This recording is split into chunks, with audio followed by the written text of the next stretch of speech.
A black U.S. soldier found a Japanese prison of war. Nurse tied to a post, the sign said, "Traitor." I hear the footsteps before I see him. Steady, measured, like the ticking of a clock. Through swollen eyes, I watch the American soldier approach. My muscles ache from being tied to this post for hours, and the December wind cuts through my thin clothes like a knife. The sign around my neck feels heavier than it should. Its message branding me. Traitor. He's tall, this soldier, with dark skin that reminds me of the rich earth in my mother's garden back home. His uniform is crisp, perfectly maintained despite the morning dew that clings to everything. As he draws closer, I can see the surprise in his eyes, not just at finding someone tied up, but at discovering a woman here at all. I want to look away, to hide my shame, but my neck is stiff from being held in one position for so long. The rope bites into my wrists, and I've long since lost feeling in my fingers. Still, I hold my head as high as I can. If this is to be my punishment for showing mercy, then I will bear it with what dignity I have left. The soldier, I can see his rank now, sergeant, stops a few feet away. His eyes move from me to the sign, then back to me. There's something in his gaze that I didn't expect. Not hatred or disgust, but concern. Pure, human concern. "Ma'am?" His voice is soft, gentle even. "Are you all right?" I try to respond, but my throat is too dry. All I manage is a weak cough. The world spins slightly, and I close my eyes to steady myself. When I open them again, he's closer, examining the ropes. "I'm Sergeant Carter," he says, his hands already working at the knots. "I'm going to get you down from here. Can you tell me your name?" "Natsuko," I whisper. "Natsuko Yamada.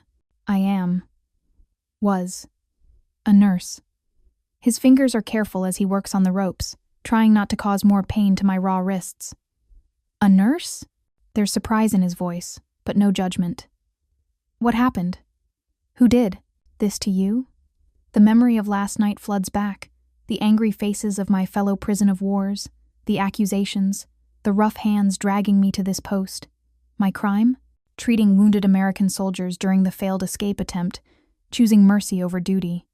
"They said I betrayed them," I managed to say. "Because I helped. Because I couldn't let them die." The last rope falls away, and my legs buckle. Sergeant Carter catches me before I hit the ground, his strong arms steady and sure. The world spins again, worse this time. I haven't had water since yesterday, and the cold has seeped deep into my bones. "Easy now," he murmurs, supporting most of my weight. His eyes scan the area, and I can see him making a decision. "There's a supply tent nearby. Can you walk if I help you?" I nod, though I'm not entirely sure I can. Each step is agony, but he's patient, matching his pace to mine. The sign still hangs around my neck. I don't have the strength to remove it, and my fingers won't cooperate. Without a word, Sergeant Carter reaches over and gently lifts the sign away, letting it fall to the ground. Such a simple gesture, but it brings tears to my eyes. For the first time since this nightmare began, someone has seen me as a person, not just a traitor. The supply tent isn't far, but it feels like miles. As we approach, I can feel myself fading, my vision growing dark around the edges. The last thing I'm aware of is Sergeant Carter's worried voice and the feeling of being carefully lowered onto something soft. Before you continue listening, please let me know where in the world are you watching from today. Now back to the story. My eyes flutter open, and the world slowly comes into focus. The harsh sunlight filtering through canvas above me is a stark contrast to the darkness I remember. My throat feels like sandpaper, and every muscle in my body aches from being tied to that post for so long. A figure moves nearby, tall, broad-shouldered, wearing an American uniform. My heart skips a beat, but something about his presence feels different. He carries himself with a gentleness that seems out of place in this prison camp. "Ma'am?" His voice is soft, careful. "Can you understand me?" I manage a small nod, though even that simple movement sends pain shooting through my neck. I've learned enough English during my time as a nurse to communicate, though my words sometimes come out broken and unsure. "I'm Sergeant Elijah Carter," he continues, keeping his distance. "I found you outside. You're safe now, but I need to check your injuries. Will you let me help you?" There's hesitation in his eyes, not just caution, but something deeper. I recognize it well. The weight of duty warring with compassion. I've carried that same burden myself. Hi, yes, I whisper. My voice sounds strange to my own ears, raspy from disuse. I am Natsuko Yamada. He approaches slowly, like one might approach a wounded animal. His hands are steady as he examines the rope burns on my wrists, applying a cool, damp cloth that brings blessed relief. You're a nurse? He asks, noticing the torn medical insignia on my uniform. The question brings back a flood of memories I've been trying to suppress. The medical tent on Saipan, the wounded American soldier who begged for water. The way his eyes had shone with gratitude when I agreed to help him escape was... I correct him, fighting back tears. They say I am traitor now. Sergeant Carter's hands pause in their work. Because you helped someone? I nod slowly, the shame and pride of that moment mixing together in my chest. American soldier, very hurt. Others say let him die, but... I press my hand to my heart, searching for the right words. I took oath, to heal, not to judge who deserves life. The tears come now, despite my efforts to hold them back. I help him escape. He dies anyway. Japanese officers find out, say I dishonor everything. My family, my country. My voice breaks. They write, I am traitor. To them. Sergeant Carter sits back on his heels, studying me with dark, thoughtful eyes. I can see the conflict in his expression, the soldier's instinct to be wary warring with something else, something kinder. Getting caught between duty and conscience, he says quietly, that doesn't make you a traitor. It makes you human. He reaches for his canteen, helps me take small sips of water. My hands shake as I hold it, weak from days of exposure and minimal food. The water tastes like heaven. I'm going to hide you here for now, he says finally. It's not safe for you out there. Not yet. He hesitates, then adds, I know I probably shouldn't trust you, but... Then why? I ask, genuinely curious despite my exhaustion. He looks down at his hands for a moment, then meets my eyes. Because sometimes doing what's right isn't the same as doing what's allowed. The medical tent's familiar antiseptic smell washes over me as Sergeant Carter helps me inside. My legs still feel weak, and I lean heavily on his arm. The canvas walls flutter in the morning breeze, creating dancing shadows across the wooden floor. A few empty cots line the walls, their white sheets crisp and neat. Easy now, Sergeant Carter whispers, helping me onto one of the beds. The mattress, though thin, feels like heaven after days tied to that post. Try to rest. A movement catches my eye, another soldier in medical whites approaching us. He's tall and lean, with kind eyes that remind me of my brother back home. His name tag reads Green. Elijah, the medic says quietly, glancing between us. What's going on here? Henry, Sergeant Carter responds, his voice low but firm.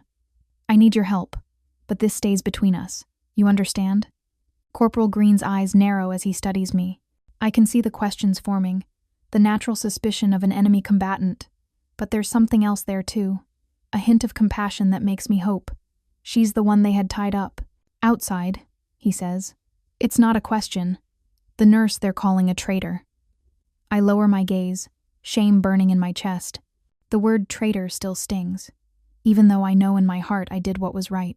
The face of that wounded American soldier flashes through my mind again. His gratitude when I agreed to help him. His determination to escape despite his injuries. Henry, Sergeant Carter says, she needs medical attention.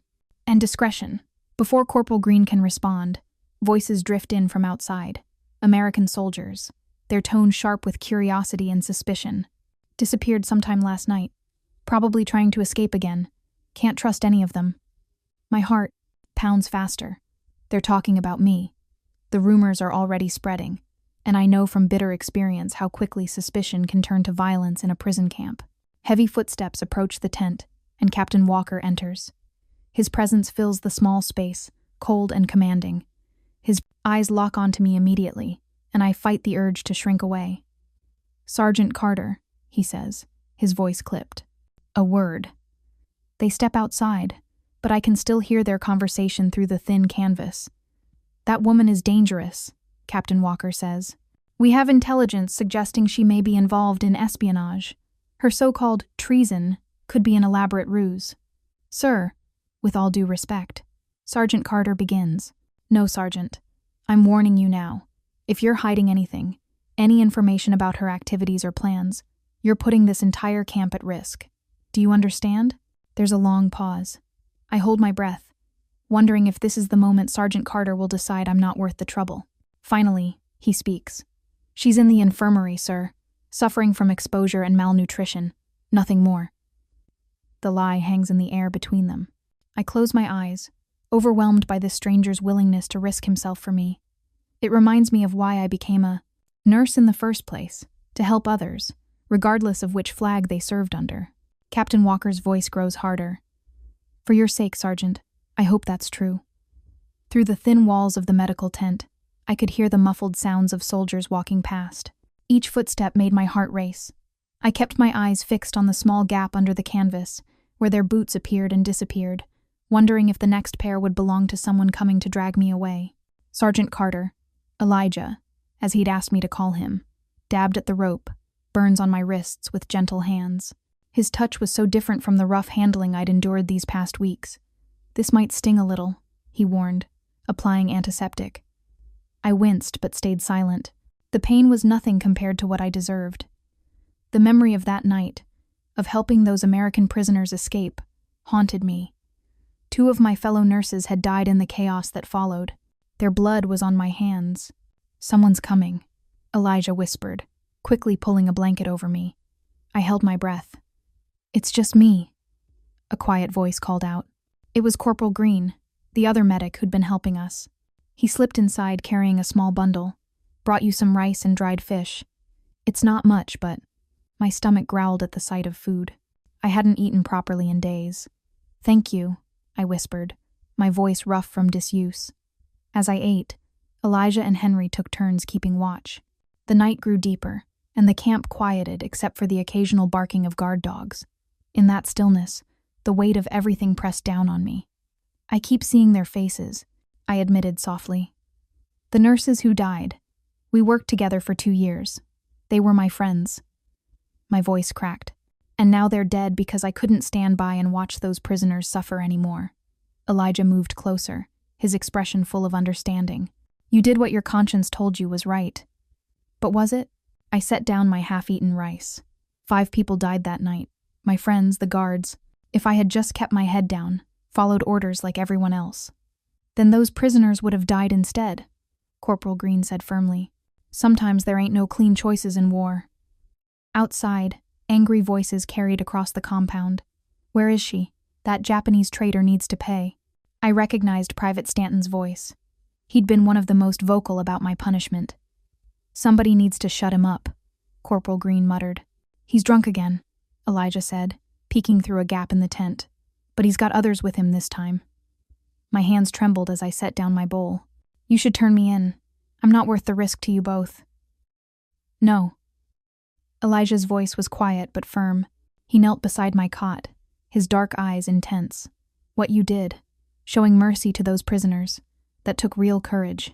I won't let them hurt you for it. We both got your back, Corporal Green added. Ain't. Right what they're doing to you. Tears blurred my vision.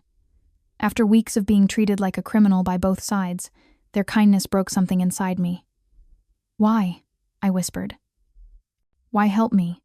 Because it's right, Elijah said simply. And sometimes that's all the reason you need. I watched as they settled into their guard positions, Elijah, by the tent flap, Henry near the back exit. 2 men risking everything to protect someone they barely knew, someone their country called an enemy. In that moment, I realized that maybe I wasn't alone anymore. Through half-closed eyes, I watched the American flag snap in the winter wind. From my small cot in the medical tent's corner, hidden behind a makeshift curtain of sheets, I can see slivers of the world outside.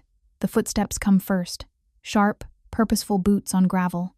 Then voices drift in, getting louder. Colonel Thornton, sir, someone calls out. My heart pounds against my ribs. I've learned to recognize the different footsteps in camp. The heavy trudge of tired guards, Elijah's careful stride, Corporal Green's quick steps. But these are new, different, dangerous. At ease, Captain Walker, a stern voice replies. I understand there's been some unrest regarding one of the prisoners. A nurse? I pull the thin blanket tighter around my shoulders, willing myself to become invisible. Through the gap in the sheets, I see Captain Walker's polished boots pause near the tent's entrance. Yes, sir. Natsuko Yamada. She was found. Found? Colonel Thornton's voice sharpens. Was she attempting escape? No, sir. She was. Captain Walker clears his throat. She was tied to a post, with a sign. My cheeks burn with shame. The memory of those hours, the rope cutting into my wrists, the cruel whispers of my fellow prisoners, the sign hanging heavy around my neck, makes me want to disappear entirely. Sergeant Carter, Colonel Thornton calls out. Front and center. I hear Elijah's familiar footsteps approach. My protector. My friend. The man who showed me kindness when everyone else saw only a traitor. Sir, yes, sir. Elijah's voice is steady, but I detect the slight tremor of concern. What do you know about this situation, Sergeant? I found the prisoner in distress, sir. As a medic, it was my duty to provide care. Your duty? Colonel Thornton's tone is ice. Your duty is to follow orders, Sergeant, not to interfere with prisoner discipline. I press my hands against my mouth to stay silent. Elijah has risked so much for me already. Each act of kindness could cost him his rank, his freedom, maybe even his life. Heavy footsteps approach my hiding place. I squeeze my eyes shut, praying they'll pass by. They don't. Sir? A new voice interrupts, Sergeant Mitchell. I need to report something. I overheard Sergeant Carter speaking with the prisoner earlier today, in Japanese. The tent falls silent. My stomach twists into knots. Is this true, Sergeant Carter? Colonel Thornton demands. Sir, I was checking on her medical condition. You speak Japanese now, do you?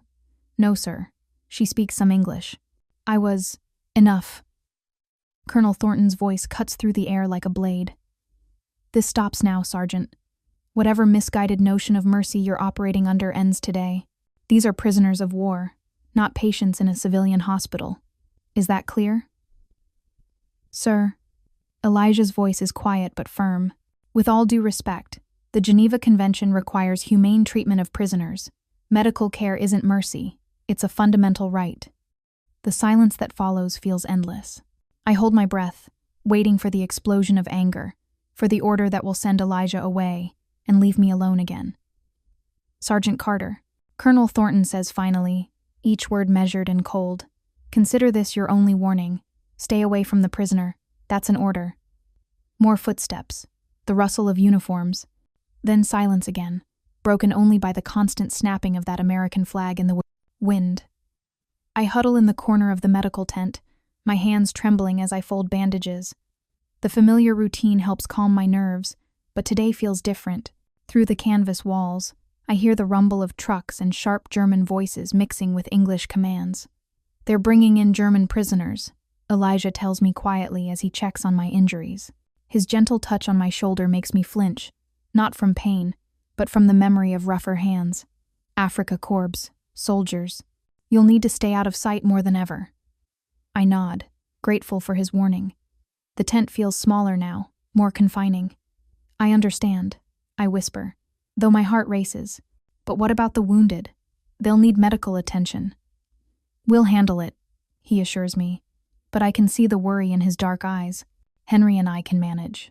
Through gaps in the tent flaps, I watch groups of German soldiers being marched to their assigned barracks.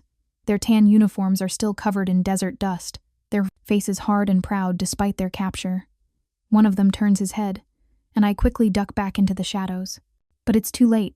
I recognize him, and worse, he recognizes me. Die Japanisch Krankenschwester, I hear him say to his fellow prisoners.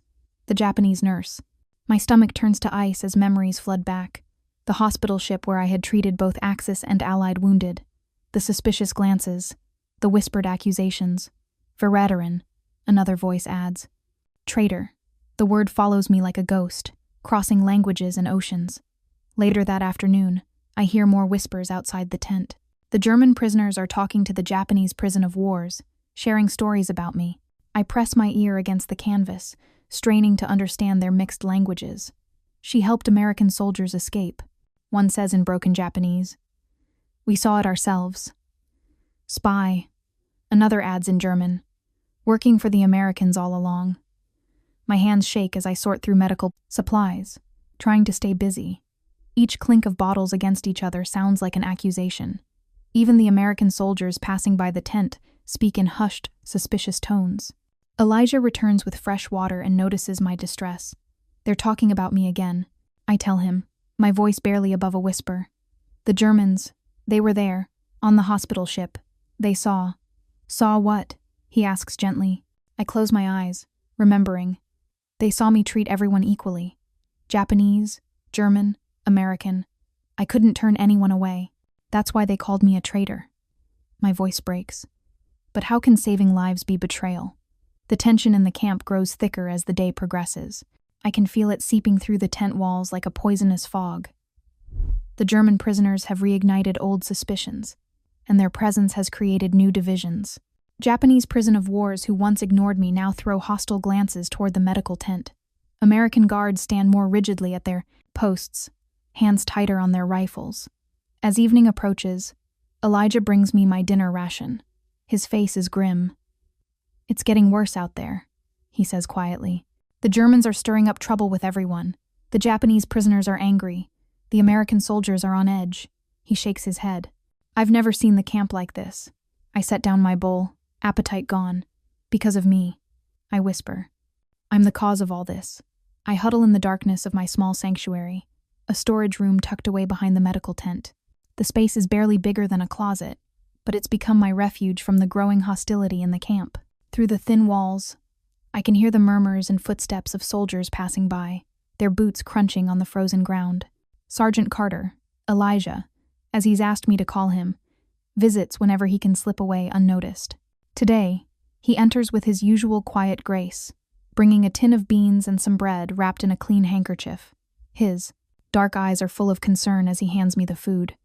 Thank you, I whisper, accepting the precious gifts. My hands tremble slightly. From cold or fear, I'm not sure anymore. You shouldn't risk so much for me. He shakes his head, a gentle smile crossing his face. It's what's right, Miss Yamada. Can't let you go hungry just because some folks can't see past their own hatred. The door creaks open again, and my heart jumps until I see Corporal Green's familiar face.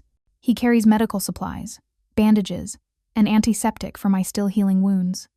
Evening, ma'am, he says softly, setting down his burden. Managed to sneak these out of inventory. Nobody'll miss them. I watch these two men, these enemies who have become my protectors, as they work together to make my hiding place more comfortable. Corporal Green checks my injuries with professional detachment, while Elijah keeps watch at the door. Their quiet efficiency speaks of a friendship forged in shared purpose.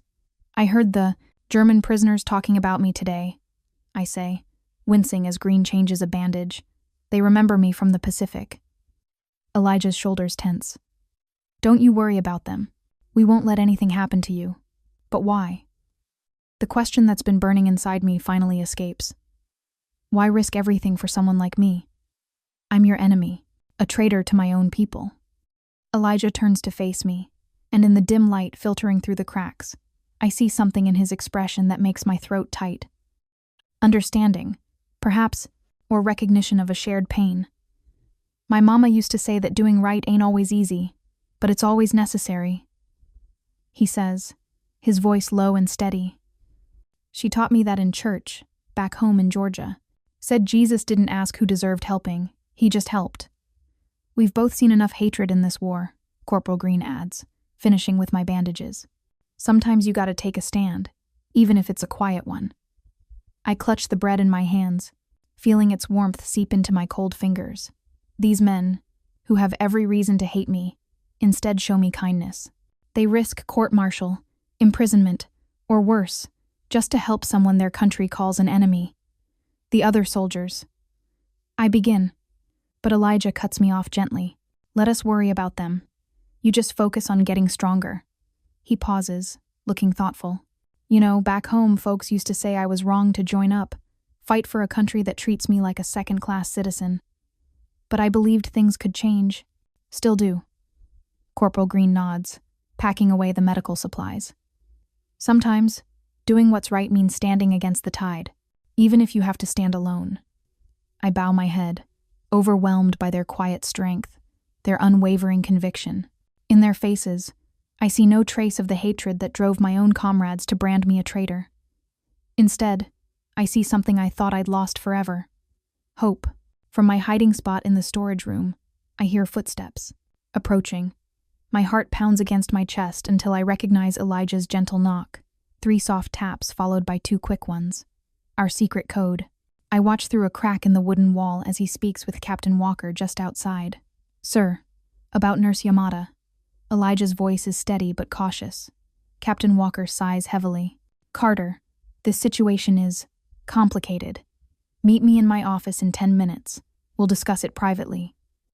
I hold my breath until their footsteps fade away. Even after everything that's happened, it still amazes me that this American soldier risks so much to protect me. The storage room is small and dusty, but it's become my sanctuary. Elijah and Corporal Green have made it as comfortable as possible with a cot, blankets, and even some books in English that I use to practice.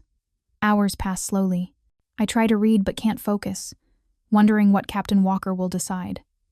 When Elijah finally returns, his expression is thoughtful. The captain, he, understands more than I expected. Elijah tells me softly, settling onto a wooden crate across from my cot. He's troubled by what happened to you, but his hands are tied by regulations. I nod, twisting the worn fabric of my nurse's uniform between my fingers. It must be difficult for him, just as it was difficult for me, choosing between duty and what I knew was right. "Tell me about that day," Elijah says gently. "When you helped the American prisoner." My throat tightens, but I force myself to speak. "He was dying. The guards, they wouldn't let me treat him. Said he deserved to suffer." I blink back tears. "But I took an oath as a nurse. To heal. To show mercy. How could I watch someone die when I could help?" "I understand that conflict," Elijah says quietly. "Back home in Georgia, I've seen too many people suffer because others chose cruelty over kindness." He pauses, his eyes distant. "Once, I treated a white man who'd been in an accident. Some folks said I should have left. Him there, after all the hatred his kind showed us. But that's not who I am." "You are a good man, Elijah-san," I whisper. "This war, it forces impossible choices on us all."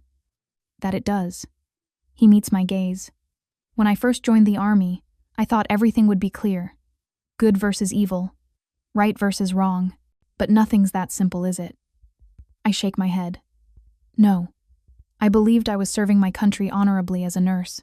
Now I'm branded a traitor for showing mercy to an enemy." I look down at my hands, remembering all the wounds they've treated, both friend and foe. Sometimes I wonder if I was wrong. "You weren't," Elijah says firmly. "Kindness is never wrong.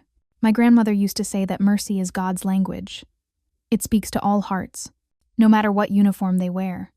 His words warm something inside me that I thought had frozen during these harsh months of imprisonment. For the first time in a long while, I feel understood.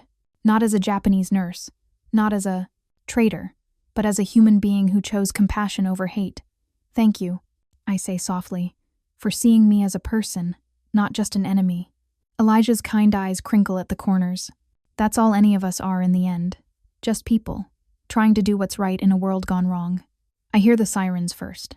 Their wailing pierces through the thin walls of the storage room where I've been hiding. My heart races as boots thunder past outside, accompanied by shouts and orders I can't quite make out. "Something is wrong," Elijah bursts in, his dark face tight with concern. "Enemy raid at the nearby base. Everyone's supposed to stay put, but..." He pauses, catching his breath. "We've got wounded coming in."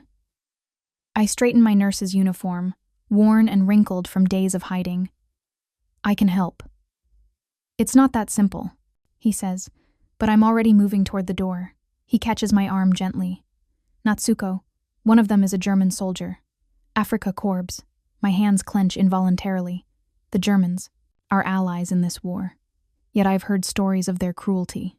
Still, a wounded man is a wounded man. "I'm a nurse, Sergeant Carter. That's all that matters right now." The medical tent is chaos when we enter. Corporal Green is trying to stem bleeding from a stomach wound while other medics rush between beds.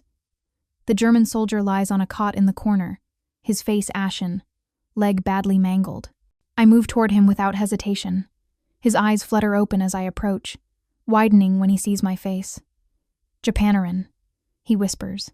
then spits at my feet. The tent goes quiet. I can feel everyone watching, waiting to see what I'll do. Even Elijah has gone still, his hand hovering near his holster. But I simply reach for clean bandages and begin to work. The wound needs cleaning, I say in my accented English, keeping my voice professional and calm. Please hold him still. The German struggles at first, cursing in his language, but pain soon overcomes his prejudice. I work methodically, the familiar motions of cleaning and dressing wounds bringing me a strange peace. This is what I was trained to do, to heal, not to judge. Why? The soldier asks finally, his voice weak but hostile. Why help me? I meet his eyes as I finish securing the bandage. Because suffering knows no flag, I tell him. Pain doesn't care what uniform you wear. Elijah moves closer, watching me with an expression I can't quite read. Is it pride? Admiration? Or perhaps he's remembering his own battles with prejudice, the daily fight to be seen as more than just his skin color. As I work, I notice the tension in the tent slowly easing. The other medics begin asking for my help with other patients. Even those who had been suspicious of me start passing me supplies without hesitation. Pain and healing, it seems, speak a universal language. Hours pass as we treat the wounded. My hands move from patient to patient. American, German, it doesn't matter. Each time I finish treating someone, I see something shift in the eyes of those watching. The whispers of traitor grow quieter, replaced by murmurs of respect. Later, as the chaos subsides, I catch fragments of conversation between two American guards outside the tent. Did you see how she treated that Nazi? Same as our boys. Maybe Sergeant Carter was right about her all along. I look down at my hands, stained with the blood of men from 3 different nations. In the end, it all looks the same. Red, human, precious. Perhaps this is my true act of defiance. Not betrayal, but refusing to let hatred win over healing. I sit in the corner of the medical tent, my fingers absently folding and refolding a clean bandage. The morning light filters through the canvas, casting long shadows across the wooden floor. Outside, voices rise and fall like waves, angry waves that crash against my heart. She's a traitor to her own people, someone shouts in German. The voice belongs to one of the Afrika Korps soldiers brought in yesterday. How can we trust her? I close my eyes, trying to steady my breathing. The word traitor still stings, even after all this time. Through the tent's thin walls, I hear more voices join the argument. American soldiers now, their words sharp and divided. She helped save lives. That's Corporal Green's voice, usually so quiet, now raised in defense. What kind of monsters are we if we punish someone for showing mercy? It's not about mercy, Sergeant Mitchell snaps back. It's about loyalty. She betrayed her own people. How do we know she won't betray us too? My hands tremble as I set down the bandage. Elijah stands near the tent's entrance, his broad shoulders tense. He's been my protector these past few days, risking everything to keep me safe. I want to tell him not to worry, that I've grown used to the accusations, but we both know that's a lie. The argument outside grows louder. More German prison of wars have joined in, their voices mixing with the Americans. I hear shuffling feet, the sound of bodies pressing closer together. My heart pounds faster. She deserves to be punished, someone shouts in Japanese. The voice sends ice through my veins. It belongs to Lieutenant Tanaka, one of my former superiors. She dishonored us all. Elijah moves suddenly, stepping outside. I want to call him back, to tell him it's not worth it, but my voice fails me. Through the tent flap, I watch him stand tall, his presence commanding attention. That's enough, he says, his voice firm but controlled. This woman risked everything to save lives. American lives, Japanese lives. It didn't matter to her. And you want to punish her for that? She betrayed her oath. Lieutenant Tanaka spits. No, Elijah responds, his voice carrying across the now silent crowd. She honored the highest oath of all, to preserve life, to show mercy when others showed hate. My vision blurs with tears as I listen to him defend me. The crowd shifts uneasily, some nodding in agreement, others scowling in disapproval. The tension feels like a wire pulled too tight, ready to snap at any moment. Then I hear it, the sharp sound of boots on gravel. Colonel Thornton approaches, his face stern. The crowd parts for him like water around a stone. What's the meaning of this? He demands, his eyes scanning the assembled men before landing on Elijah. "Sergeant Carter, explain yourself." I rise to my feet, my legs shaking. Through the tent opening, I see Elijah straighten his spine, meeting the colonel's gaze without flinching. This is the moment of truth, the moment when his loyalty to me will either save or condemn us both. The silence stretches like a shadow at sunset, growing longer and darker with each passing second. I hold my breath, waiting for Elijah's response. I sit in a makeshift courtroom, my hands folded tightly in my lap to hide their trembling. The room, usually used for officer meetings, feels suffocating with dozens of eyes watching me. Colonel Thornton's stern presence dominates from behind his desk, flanked by Captain Walker and two other officers I don't recognize. My throat tightens as I watch Sergeant Carter being led into the room. His face remains composed, but I can see the tension in his shoulders. He's risked everything to protect me, and now he might lose it all. The weight of that knowledge sits heavy in my chest. "Sergeant Carter," Colonel Thornton's voice cuts through the murmurs in the room. "You stand accused of harboring a prisoner, accused of treason, and interfering with camp discipline. How do you respond?" I want to speak up, to defend him, but words fail me. The familiar shame washes over me as I remember the sign they hung around my neck, "Traitor." The memory of those ropes biting into my skin makes me shudder. "Sir," Elijah's voice rings clear and steady. "I acted according to my conscience and my duty as a medic. Nurse Yamada showed mercy to wounded American soldiers during her service. That's not treason. That's humanity." The room erupts in whispers. I catch fragments of both support and condemnation from the gathered soldiers. Some nod in agreement while others scowl with disapproval. "Mercy to the enemy is still a betrayal of one's duty," one of the unknown officers interjects. "Both the nurse and Sergeant Carter have compromised their positions. With respect, sir," Elijah continues, his voice growing stronger. "If showing mercy to a wounded soldier is treason, then I stand guilty alongside her. We're taught to help those in need. That's what I signed up for. To serve with honor, not to abandon our humanity." I watch Colonel Thornton's face carefully, searching for any sign of what he's thinking. His expression remains neutral, but something in his eyes shifts as he listens to Elijah. "Nurse Yamada," he addresses me directly for the first time. "Do you regret your actions?" The room falls silent. I straighten my back, finding strength in Elijah's unwavering support. "No, sir," I answer, my voice quiet but firm. "I swore an oath to preserve life.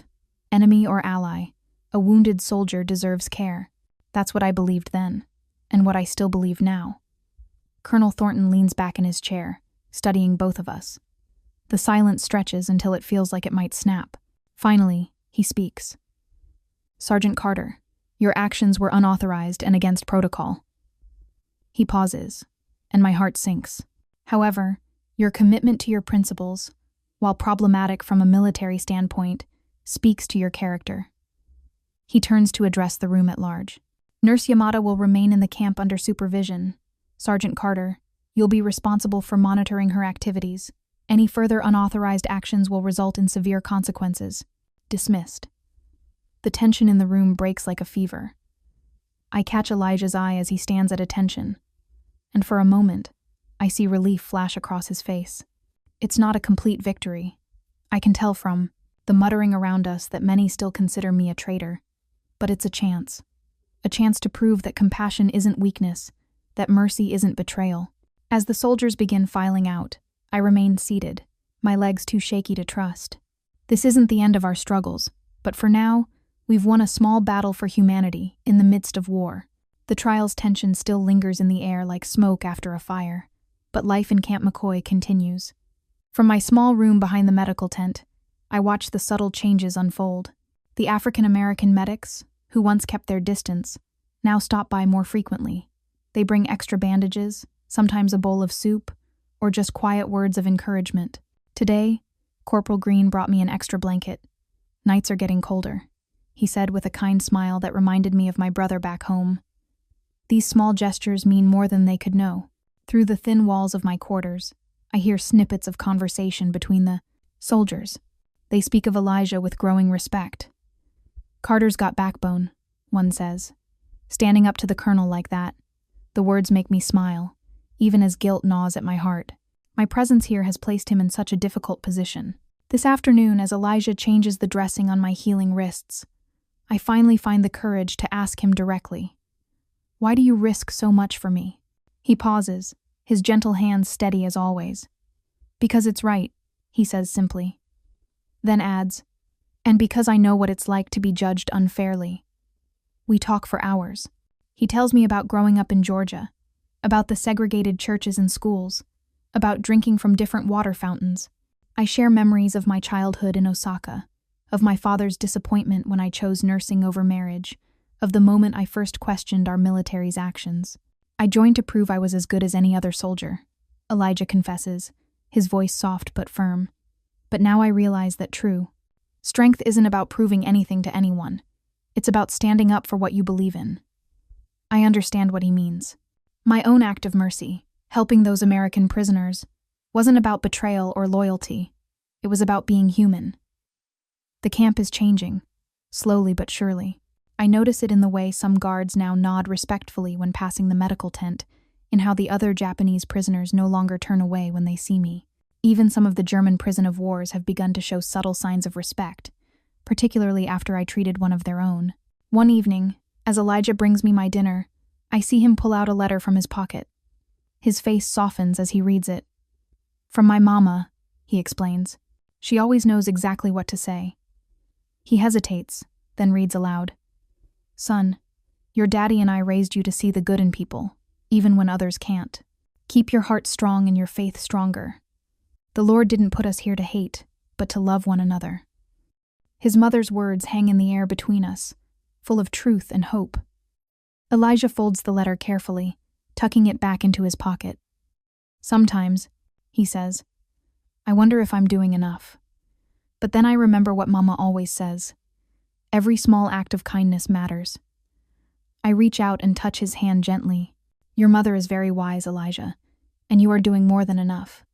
You've shown everyone here that mercy isn't weakness. It's the strongest force we have." He smiles. And in that moment, I see the weight of his choice to protect me, balanced perfectly with his unwavering conviction that it was the right thing to do. In this man's quiet courage, I find my own strength to face whatever tomorrow might bring. I watched from my hidden corner in the medical supply room as military officials in pressed uniforms strode through the camp. Their polished boots clicked against the wooden floors, and their stern faces made my heart race. Through the small window, I could see Elijah standing at attention, his shoulders straight and proud despite the weight I knew he carried.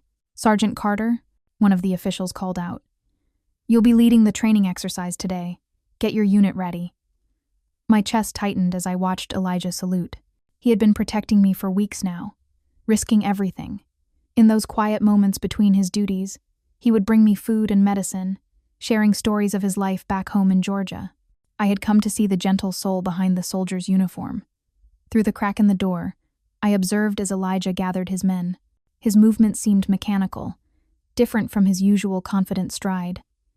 I recognized that look in his eyes, the same one I had worn when I first questioned my role in this war. As a nurse, I had sworn to heal, not harm. Now I could see Elijah wrestling with similar conflicts. Later that evening, when the camp grew quiet, Elijah slipped into my hiding place. His uniform was dirty from the days. Training and exhaustion lined his face.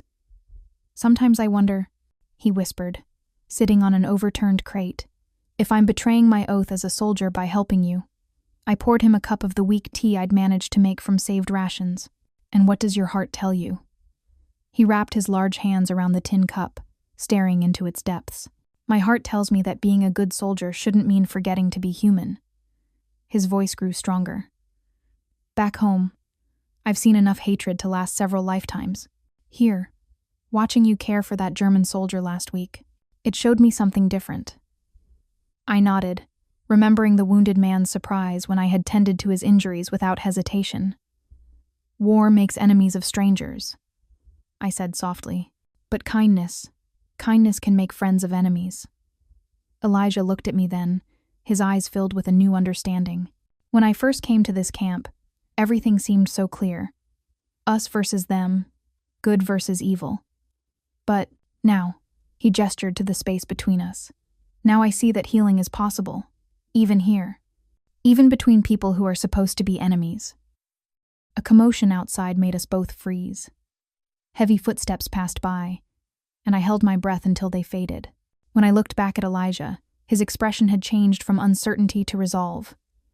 "I won't stop protecting you," he said firmly. "I won't stop protecting you. I won't stop protecting you. Not because it's easy or safe, but because it's right. Every time I see you treat a patient, American, German, Japanese, without prejudice, it reminds me why I'm fighting this war in the first place.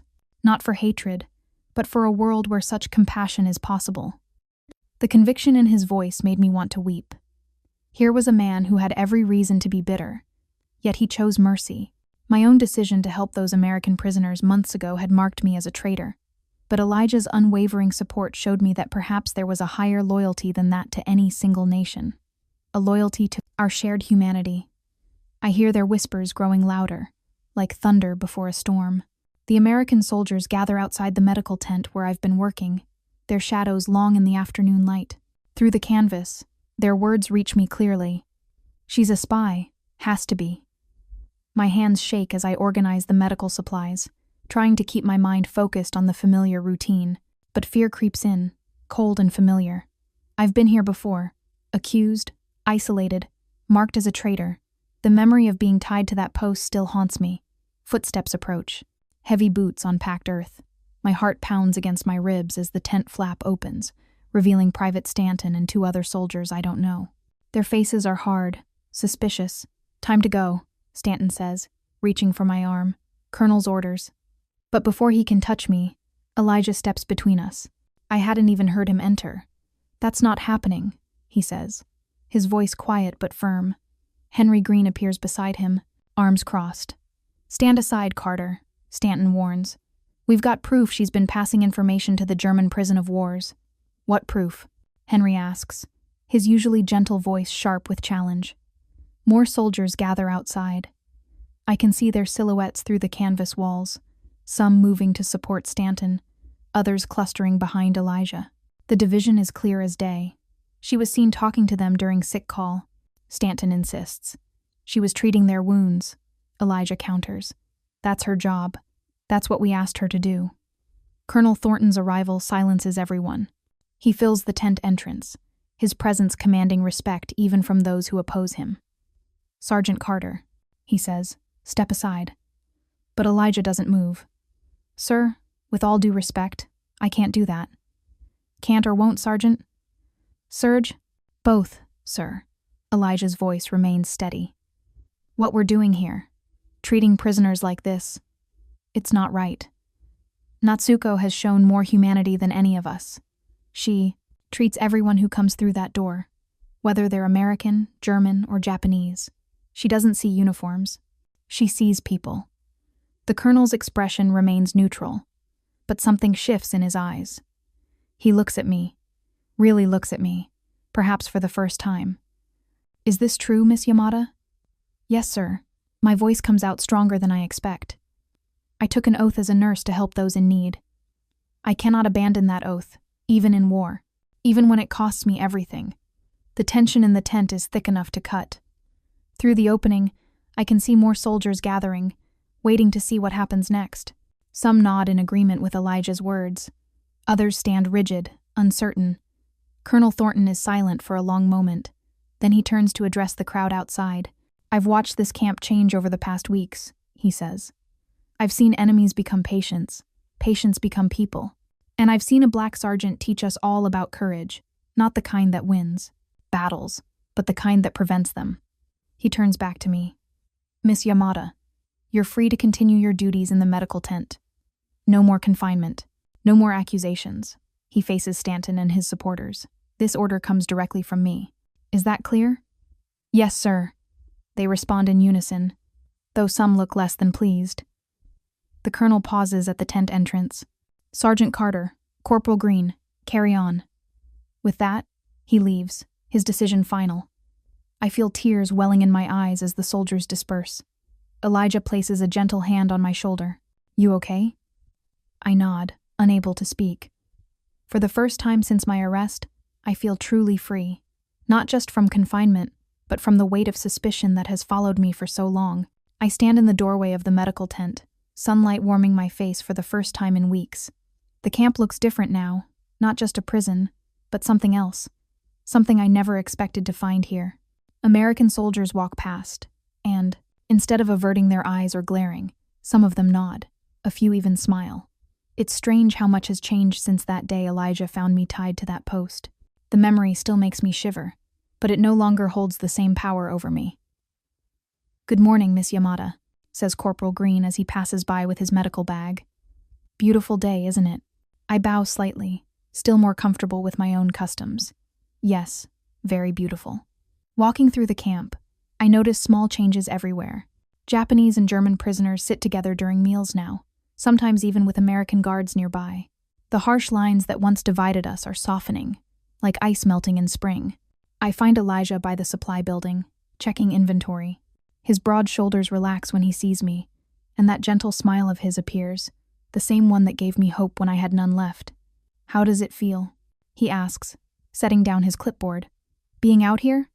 "Strange," I admit, settling onto a wooden crate, but good, like waking up from a long nightmare. Elijah sits beside me, keeping a respectful distance. The morning sun catches the silver cross he wears around his neck, making it shine. "I never thanked you properly," I say softly, "for everything you risked, for believing in me when no one else would." He shakes his head. "You don't need to thank me. I just did what was right." But it wasn't that simple, was it? I look at him directly. "You could have lost everything. Your rank, your freedom." "Sometimes doing right means risking everything," he says. "I learned that growing up in Georgia, seeing good people stay silent because speaking up was too dangerous." He pauses, considering his words. But that's no way to live. I think about my own silence during the war, the times I watched cruelty and said nothing. "I understand now why they called me a traitor," I tell him.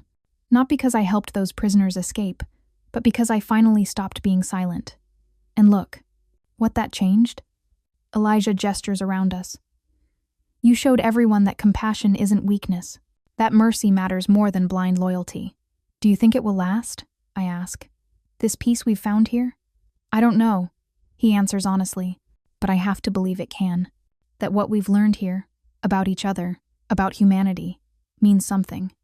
We sit in comfortable silence, watching the camp come alive with morning activity. A Japanese prisoner helps an American soldier repair a fence. 2 German prison of wars teach some guards their card game. Small moments of connection that would have seemed impossible just weeks ago. "When I first came to this camp," I say, "I thought I had lost everything. My honor, my purpose, my place in the world." I pause, feeling tears prick my eyes. "But you showed me that true honor isn't about following orders or dying for your country. It's about staying human, even when the world tries to make you forget how." Elijah reaches out and gently squeezes my hand, a gesture that would have been unthinkable before, between a Black American soldier and a Japanese prisoner. But here we are, 2 people who found something like friendship in the midst of war. The morning bell rings, signaling the start of another day at Camp McCoy. But it's no longer just a prison to me. Somehow, against all odds, it's become a place where healing can begin. The news of Japan's surrender reached Camp McCoy on a warm August morning. I stood at the window of the medical tent, my hands trembling as I folded clean bandages, a task that had become my daily ritual. The war that had defined my existence was over, yet I felt strangely hollow inside. Through the window, I watched soldiers gathering in small groups, their voices carrying across the yard. Some celebrated, others stood in shocked silence. The war had changed us all. Elijah appeared at my side, his presence as steady and reassuring as always. "How are you holding up?" he asked softly. I placed the last bandage in the pile, smoothing its edges. "I hardly know," I admitted. "Everything I believed in, everything I fought for, it's all different now." Together, we walked outside. The camp's gates stood open for the first time since I'd arrived. The sight made my heart flutter with both fear and anticipation. Other Japanese prisoners huddled together, whispering among themselves, their faces a mixture of relief and uncertainty. "Look," Elijah said, pointing to where Colonel Thornton was addressing a group of soldiers. "They're already making arrangements for everyone's return home." Home. The word felt foreign on my tongue. What home was left for someone like me? Someone who had been branded a traitor by her own people? As if reading my thoughts, Elijah touched my arm gently. You did the right thing, Natsuko. Never doubt that. A crowd began to gather near the main yard. Elijah was called forward to speak. The man who had stood up for mercy when others called for punishment, who had seen humanity where others saw only enemies. I watched as he stepped forward, his shoulders straight but not rigid, his manner gentle but firm. The soldiers fell silent, waiting. Even those who had once opposed him now listened with respect. We've all seen too much death, Elijah began, his voice carrying across the yard. Too much hatred. But in this camp, we've also seen something else, the power of compassion. When we chose mercy over vengeance, we found our own humanity. His words brought tears to my eyes. I remembered the day he'd found me tied to that post, the sign around my neck declaring me a traitor. How different things might have been if he'd walked past, if he'd chosen to see me as just another enemy. The war is over, Elijah continued, but our real work begins now. We have to remember what we learned here, that every person, no matter which side they fought for, carries the same heart, the same capacity for kindness. The crowd shifted, murmuring in agreement. Even the most hardened soldiers seemed moved by his words. I saw Captain Walker nod slowly, and Corporal Green smiled, his eyes bright with emotion. The gates are open, Elijah said, gesturing to the entrance. But before we leave this place, remember what happened here. Remember that in our darkest hour, we found light in each other. Standing there in the morning sun, I felt something shift inside me. The weight of being labeled a traitor began to lift. Perhaps Elijah was right. Perhaps the true measure of loyalty wasn't blind obedience, but the courage to choose compassion, even in the face of war. We stood there together, Elijah and I, watching as the camp began its transformation from a place of confinement to one of transition. The future stretched before us, uncertain but full of possibility. I hope you like this story. Please share what's your favorite part of the story and where in the world you are watching from. Have a wonderful day.